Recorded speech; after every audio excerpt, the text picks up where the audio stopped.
Hello and welcome to the Authentic Woman You Are online series, third edition and interactive training. I'm very, very happy to welcome back Nilima Bhat. Hello, Nilima. Hey, Jennifer, nice to be back. Yeah, very nice to have you again. So, Nilima, I will introduce you right now and then we can start flowing with our conversation. Well, Nilima is a visionary in the fields of personal mastery, leadership, gender equality, and well-being. Her extensive and pioneering body of work is encompassed in her two books, Shakti Leadership, Embracing Feminine and Masculine Power in Business, and My Cancer is Me, The Journey from Illness to Wholeness. Together, they outline new and cutting-edge holistic and integrated approaches to DEI&B, leadership, and resilience. Nilima held corporate communications for an ITC hotel, Philips, and ESPN Star Sports before co-founding Roots and Wings, a leadership consultancy in 2004. Their blue chip clients include HP, Microsoft, Whole Foods Market, Etsy, Tata, Sokjen Bank, and more. Nilima is currently building first the Shakti Fellowship, jointly certified with the University of San Diego, and WIN, with a mission to create 100,000 women changemakers by 2030. The Truth and Reconciliation Movement, that's the second one, for healing collective trauma and leading harmonious interdependence at a planetary level. Amazing. Thanks again for showing up on this series and coming in to share your wisdom. I'm very, very curious. And I would love to start with a Shakti leadership with you and ask you the question of how did you get motivated to create Shakti leadership, and how did you receive this calling? I know many women who are on this series are really looking to tap into the wisdom of their body to end up following their calling and their purpose. They're really willing to change their lives, to start having first an impact at a personal level and then more at a global level eventually. So I would love to hear your part of the story. How were you motivated? What was that calling that pushed you to create Shakti leadership? I had a corporate career and it was very successful. And after 10 years, I was looking after corporate communications for ESPN, Star Sports, across Asia Pacific, 25 countries. And I had this existential questioning and crisis of what am I doing with my life? I'm earning a fat paycheck, but I don't feel I'm making an impact and a real difference. And this is when I went in search of yoga and Vedanta and looking for meaning and purpose. And and then I realized everything that I found through the study of yoga uh, was the perfect model and principles for how to become a conscious leader. So yoga isn't just something you do on the mat. You have to be able to take it off the mat and bring it to the world to show up as a conscious leader. So I had also got in touch with a movement called Conscious Capitalism, which is set up by my co-author on Shakti Leadership, Raj Sisodia. He's a professor at Babson College in Boston. And John Mackey, the co-founder of Whole Foods. And the tenets of conscious capitalism say that you need to have a higher purpose beyond profit as a business. You need to have conscious cultures built on love and care in your companies. You need to make sure all your stakeholders are integrated. So it's a win-win-win for all. And that includes society and the environment. And most of all, you need conscious leaders who have done the work of self-awareness and inner transformation. So I said to Raj, I said, we need to write a book on conscious leadership, offering a model that works not just for the West and not just for men, which is what most conscious leadership or any leadership model out there is. And I said, we need to bring ideas from yoga And we also need to bring the principle of Shakti, because by now I had understood Shakti as the divine feminine, the feminine force that moves through all of life and animates everything. It's the original creative principle. It's the original source force from which all power arises, starting with the creative power to give life. Um and then it's considered feminine or the mother because it's the creative force. And I could see how both men and women need to understand Shakti, because leadership is about the exercise of power ultimately. To be able to lead, you need to have agency, you need to have power. And most people think the only way they can get power is to step into some kind of a privilege based position where they are given a title, or you're CEO, or um, you are vice president or whatever. So these are titles given to us from the outside, and they are very precarious basis to stand on, because you're forever concerned that you could lose your job, you could lose your title, and then who will you be without your title? And I realize people need to turn within and find the source of power within, and that is Shakti. And once you find that and you know how to operate from there, you learn how to exercise your power mindfully, Mhm. consciously, and that requires to become a whole person. You need to become psychologically whole in order to come into your full power. So you need to learn to access not just your masculine energy, but also your feminine energy. You need to access your inner parent, and you need to access your inner child. So uh, you really need to become the wise fool of tough love, which is in a way the Mahavakya, or the closing summary statement of Shakti leadership. Mhm. In yoga, we have the idea, there are these great texts called the Upanishads. And at the end of every great text, there is one line which is like a summary of the entire text. So I often joke that the summary of the Shakti leadership Upanishad is the wise fool of tough love. And how do we become that? Like So that. that's what brought me to offer this model to the world, saying we need to do the inner work if we have to be leaders. Mhm. We need to tap into Shakti if we have to be leaders. Mhm. Because anything that we create with our ego based power ultimately fails, because it's hard work to keep pushing something that has come from your ego's will and your own self interest. It's Mhm. hard work to keep that going, it depletes you. Whereas if you learn how to be still and quiet and present, you learn that life seeks to create through you all the time. And when life itself rises through you, that Shakti rises through you, it will fulfill itself without you having to drum up your meager resources of Mhm. energy. Totally. So whatever you create from Shakti lasts. It's because evolution itself wants that to happen. Mhm. So you have the force of creation behind you. You have the force of nature behind you. You have the force of life behind you. Yeah. Shakti is not just the life force. It is all forces, even inanimate, so to speak. Um, Yeah. And yeah, and tell us a bit of maintenance, like a maintenance of the body and how to receive this guidance. I know many who are watching are wanting to really take care of their inner world and receive this inner guidance and receive this Shakti that we call this life force or this power of creation. How do you do it? Like if we go more personal, like what kind of discipline do you have to tap into those energies and those frequencies and to really be intimate with the power of creation?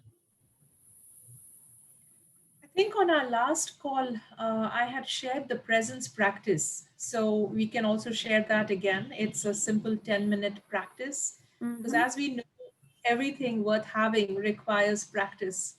Yes. We need to create and cultivate a habit around that. So we are so potential, we have so much capacity in us, but until we hone and develop that skill or talent, it just lies dormant in us. So just like, you know, you can learn to be a singer and you can learn to be a dancer, Mm.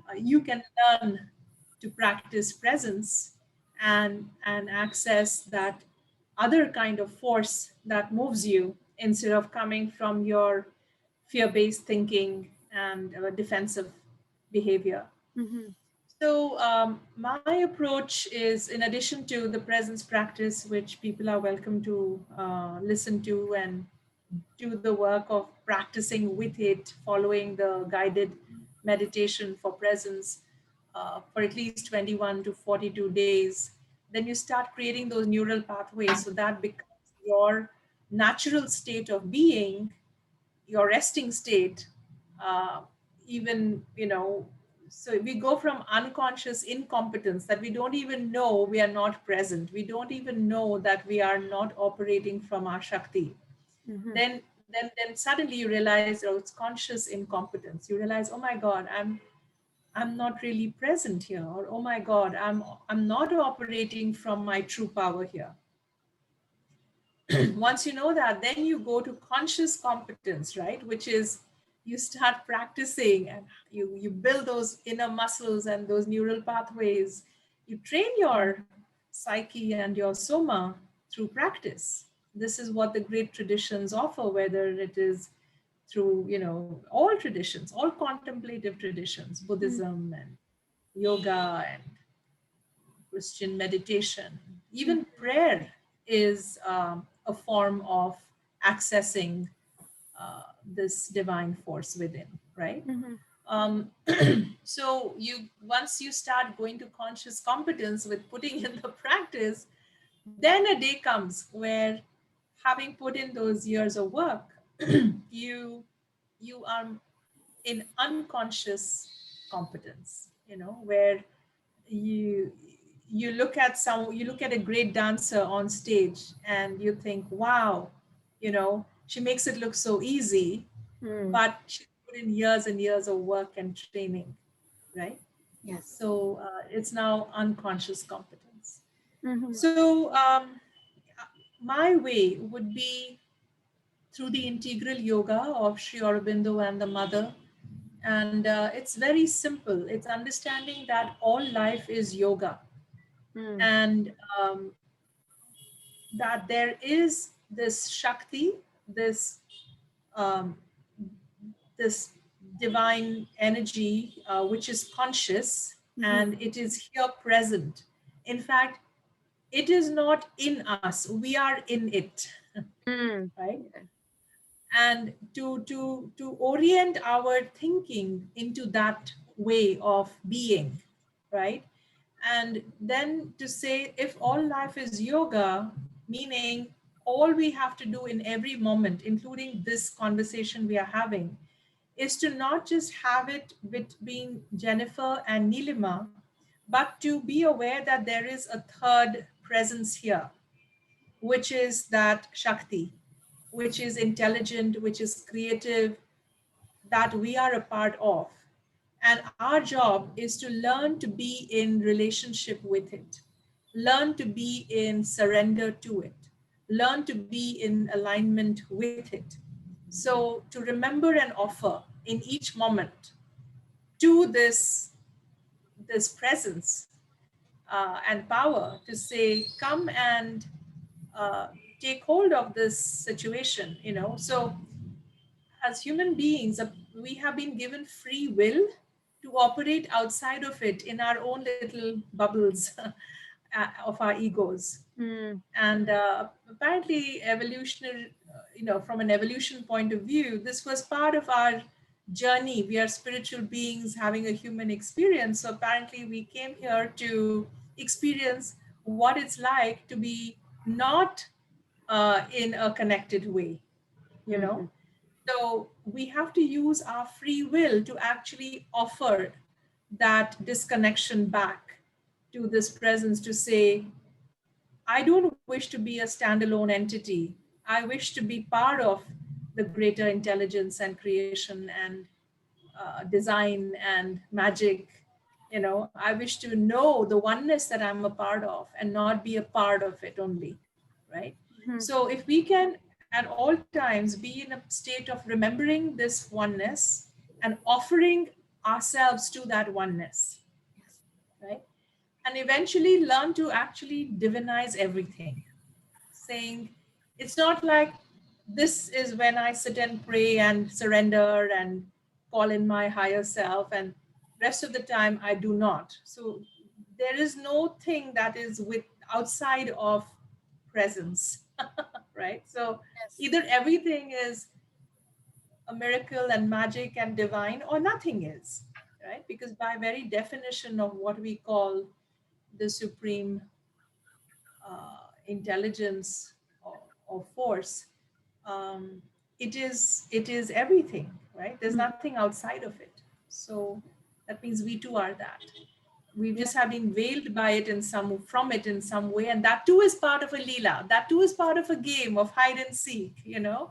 Saying we want to learn what it's like, want to feel and experience what it's like, not to be in a constant state of oneness, right? This too is part of adventure of experience. This too is part of the divine also, the path, this path of life. And Yeah. we feel that presence as you're speaking. I'm receiving a lot of that presence. I'm receiving like this magic that is coming and that is inspiring me into like what the next question is going to be without thinking about it. But I'm like, wow, I feel my energy, I feel shifting as I'm receiving what you're sharing right now. And the word vibration and frequency comes in, and the word impact and ripple effects on the planet come through my field right now. And how can we, I feel the hearts weaving also. I feel like how can we all rise together as women and let go of those conditionings. Let's let go of those matrices that we have been serving for so long, and rise up to that next layer of vibration that is so, I mean, I feel it's so much closer now to the planet. I mean, that's just my perception and how I'm receiving it, but really tapping into that receptivity even more, which is the feminine principle. So if you want to share along those lines, which is coming through right now, not in the form of a question, but more in the form of what's coming through, I would love to hear you on what this inspires you to share right now. So apparently, for everything to exist in on this planet, its morphogenetic field needs to exist, right? There is a design or a template for something, even from an ant to a redwood tree. For anything to exist as a unit of creation, its field needs to exist on this planet. So the feminine, for the feminine principle to exist in a, they call it in the Native American tradition, the grandmother spider's web, right? And that the grandmother spider wove a web, and only on because of that web, life could then take hold. It's like the foundational matrix, and Mm-hmm. from that web life could sprout and be held and sustained. But because of thousands of years of losing the feminine, because of patriarchy, because of misogyny, because of the fear of the power of the feminine, in a way both men and women have ended up tearing this web. So we call it the torn matrix, and matrix means mater, mother. So the matrix is in a way the original feminine field that sustains us, and it's the soil on which we grow. And but because it's not been nourished, in fact, it's been systematically denied and destroyed in many traditions and in our culture and in our societies and in our consciousness, they say this grandmother spider's web has been torn. And if we need to restore the planet to health and regeneration, we need to mend the tear in this web. And the way we are going to mend the tear is literally every woman even men and can join, but I would say let's start with the feminine and let's start with the women. If every woman learns to find that in her womb and visualize that she is a node in this web Mm. that surrounds the whole planet, and if she can step into her unique node, then it's like that light will go on, so imagine a beautiful web of light where every node is waiting to be lit up, right? And when every woman steps into her unique place in and her unique purpose, she is effectively bringing her creative force that sits in her womb, sits in her heart. She brings that to that energetic field and her web, her node in that web, and it's literally like a bulb going on. It's like a circuit getting completed there. Yes. And I think that is why when we are asking for women to step into their power, to claim their power, and rise, it's not just for themselves. Uh, we have to do this for the collective. We have to do this for the collective consciousness and to restore the torn matrix. And it is through we who are the daughters of this great mother web. Uh, and when we flow in our power and Shakti moves through us, that energetically this torn web will be restored. And we have to also, therefore, collaborate and connect with each other. And this conversation we are having is Shakti flowing from your heart and your womb to mine, and from there to others we are connected to. So we are connected energetically, whether we know it or not. And it's just that there are knots or tears in that field. And the job is to remove the knots, to untie the knots, and to restore the broken connections, so that it's like an information superhighway. It's a Shakti superhighway. It's got to move. The Yes. energy has to flow. And when the feminine flows across awakened, activated women across the planet who are connecting and collaborating, who have learned to first individuate and come into their own unique being, but after that, learned to also offer that in surrender to the greater good, so that they learn how to bring their unique piece to the matrix, but they also know how to be in service of something greater than themselves, Mm. right? So it requires a self mastery and it requires a selfless service. And when these two things come together, when women do that hard work, which is what the Shakti leadership process is, Mm. um, the self the self mastery brings you to freedom, because you basically learn to manage your own emotions and thoughts and Mm. physical energies. And the Mm. selfless service brings you to fulfillment, because you realize you have made a difference beyond yourself to something greater than yourself. That's where true fulfillment comes from. So Yeah. when you get to freedom and fulfillment, you get to the twin goals of life, right? Yes. Thank you so much for this download. It's amazing. It's really, yes. I'm staying silent on this note, and I really want to introduce your like the free gift that you have for the audience before we enter the interactive training part.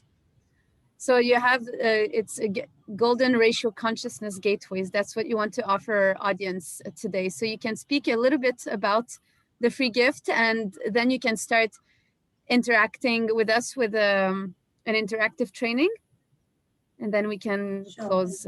Actually, I thought the free gift is the interactive training, because I need to show you how to use it. And Okay. I'll do that on the call. Yes. So, when my husband went through colon cancer at the age of 40, and we came to this whole understanding of consciousness and health and well being and looking at it in a holistic and integrative way, I created a cellular healing meditation to help people heal through cancer. And this came over years and years of practice and meditation and downloads and receiving, connecting to the mother, Sri Aurobindo, who wrote a book called Mind of the Cell. She didn't write it, it was transcribed, but it was her experiences in her body and the realization that cells uh, are innately capable of regenerating and remaining healthy, but it is some sort of a cellular memory that creates a mold, or like a cage around it, that is based on just bad habits we have learned and internalized, that death is necessary, that aging is irreversible.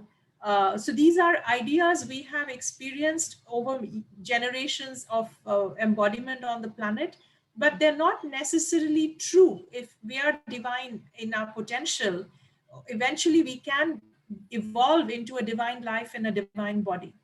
So that was the search for, that divinity is what mother was in search of in her cells. And it's a yoga towards the end of her embodiment was called yoga of the cells. And so what I received was this yantra, um, which is a contemplative geometry used in yoga. And normally there is a mantra that goes with it, something like an affirmation. A yantra is divine energy in visual, and a mantra is divine energy in sound. So when you put a yantra and mantra together, you actually activate the divine light and the divine sound as vibrations in your being. And ultimately, we are all energy, we are all vibrations. And our gross body, mind, emotions can learn to then align and harmonize with these higher vibrations of sound and light, and in the process release the lower consciousness, which is disease, decay, death, and express higher consciousness, which is regeneration and plasticity and harmony and equanimity and the Satchidananda consciousness, existence, knowledge, and truth absolute, right? So all this comes from esoteric yoga practices and so on. And I put that together to help people heal through cancer, because ultimately cancer is a disease of a cell. A cell has forgotten to die, but it's trying to become immortal by itself without taking the whole body along. And that's why eventually it creates a tumor that kills the body. And when the body dies, the tumor dies.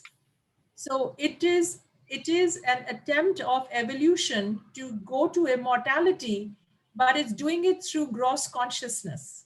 So you can't get to immortality with the old consciousness. You have to also change your consciousness into unity consciousness, into oneness consciousness, harmonize with all the forces around you and be in alignment with that. Only then can it's like none of us are going to be okay until all of us are going to be okay. So the cancer cell has forgotten that. It's trying to find immortality for itself, but in the process ends up killing the host faster, right? So this yantra came to me as a way to work with. So this is the free gift that I'm going to share, and I can share screen now and Yeah. show you how that works. So can you see my screen? Yes, I can. Yeah. Okay. So this is made up of 12 spirals, and 6 are clockwise and 6 are anti-clockwise. And you notice it's in the shape of a hexagon. So all this comes from a deep understanding of how nature works. And these are all um, inbuilt geometries of nature. So the golden ratio spiral is called phi, which is pi upon 2. And apparently it is the geometry on which all nature is created. So in your the distance of the bone of the little finger to the next one, to the next one, all this comes in the ratio of the, what's called golden ratio. The head to the torso to the feet is the golden ratio. It's 22 by 14 effectively. Um, so if everything is flowing to a geometric pattern of the golden ratio, and we work with a yantra like this to visualize it entering into us, it's almost as if we can train our energies that are flowing around to get harmonized and aligned to sacred geometry and golden ratio. So when our energies flow according to the golden ratio, then they will bring us to health, because this is the pattern of health. This is the pattern of nature and how it retains and sustains itself, right? So if you look at this, the way you work with the yantra, you focus on the center. It's called the bindu. There is a white void. It's almost like a white hole instead of a black hole. And if you keep soft eyes and you keep the whole yantra in your vision, you become aware that there are 12 rays of white light that are spontaneously emanating out of that center. And this is just the magic and mystery of geometry. We didn't create that. It is occurring naturally just by working with the golden ratio spirals. So this is how powerful light is and how harmonizing light is when we learn how to tune into it in the way it is meant to be tuned into. So when you work with this yantra, you imagine you're placing it in every little cell of your body, and you can start breathing in from the center into your cells, and then you can breathe your cells into the center of this yantra, and you keep your eyes soft, and you can use the mantra Om Namo Bhagavate, which is what the mother would use, which is Sanskrit for I invoke the divine. Or you can say I am free now. You can say I am truth now. And these are affirmations that your body, mind, spirit is hearing. And you are embedding, you're imprinting your cells with this design. And as you keep breathing, I want you to imagine that this yantra starts pulsing and spinning inside your cells. The nucleus of your cells have DNA, and there are subtle forms of DNA. Apparently there are 12 strands of DNA, not just 2 in some esoteric circles. So visualize that all your DNA, all your cellular material, everything is getting gathered into this yantra as it's spinning and pulsing inside your cells. Visualize this happening. Visualize your body getting activated. And then gently close your eyes. And you will notice that this yantra starts spinning inside your third eye. Start spinning inside your cells. Intend and visualize that this is happening until every cell spins at such a high speed that it bursts into light. Every cell becomes a tiny golden droplet of sunlight, radiating 12 rays of light in every direction, and your whole body has become an orb like a sun, and you are radiating light into the world. You're blessing the world with this light as you have become the light.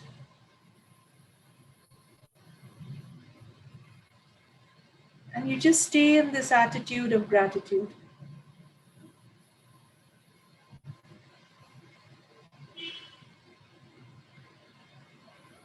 You can affirm, I am healed now.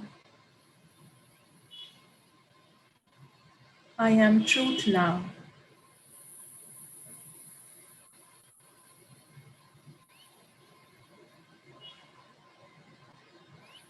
I am one now.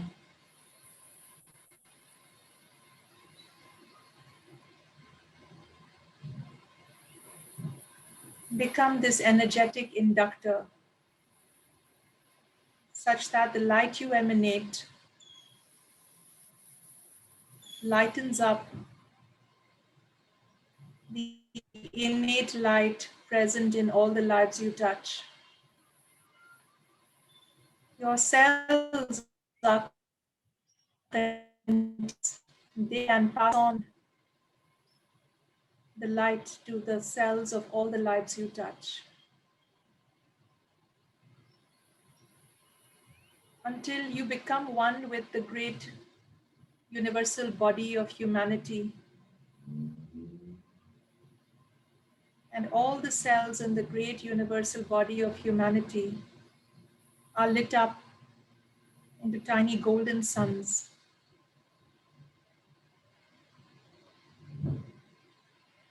And from there, all sentient beings, all cellular matter, from the plant animal kingdom, is lit up. There is this luminous light pervading everything. Bless the mineral kingdom with this light. Bless this entire planet with this light.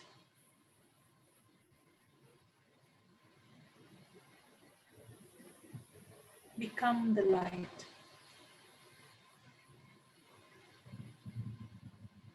It's pure, coherent light of the golden ratio,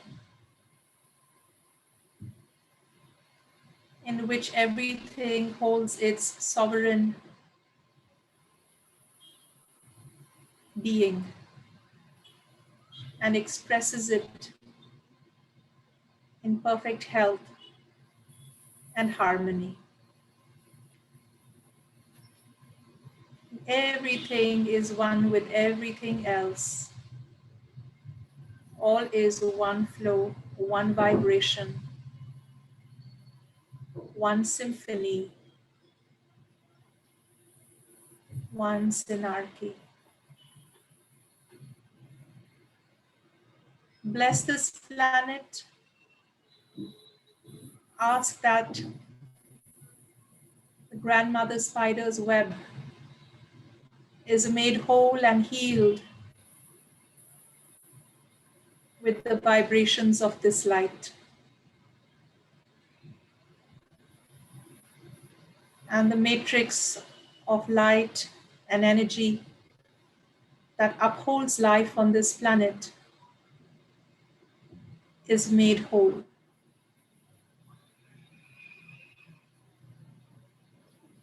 So be it, and so it is.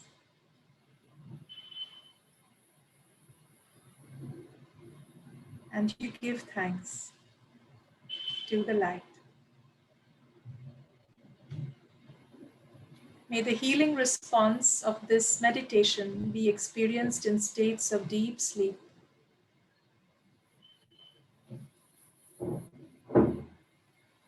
Rub your hands and gently move them over your face. Feel yourself tingling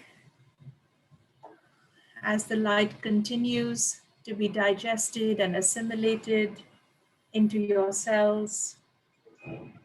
Welcome back.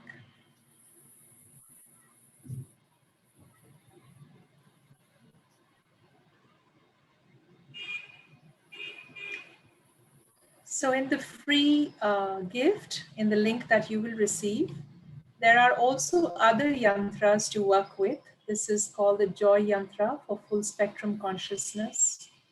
This is the Peace Yantra to bring peace into the mind. This is the love yantra to resolve all negative emotions into love. And I explain in the free link how you can also work with these other yantras.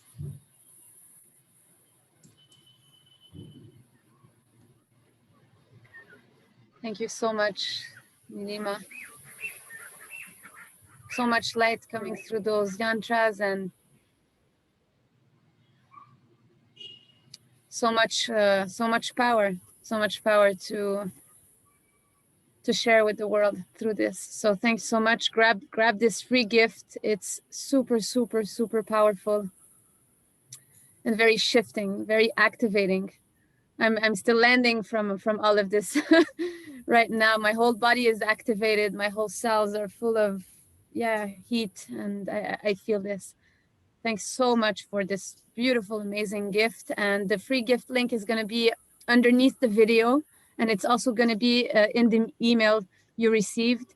So go ahead, click that link and practice those tools, beautiful tools channeled through Nilima here, and that are going to help us all rise our frequency, our vibration, and all rise together in our hearts, weaving in collaboration for our planet, which is in the end, why we are all here together in our feminine principle, rising together. So thanks again. I'm very touched by this gift that you gave us, Nilima. You're welcome, Jennifer.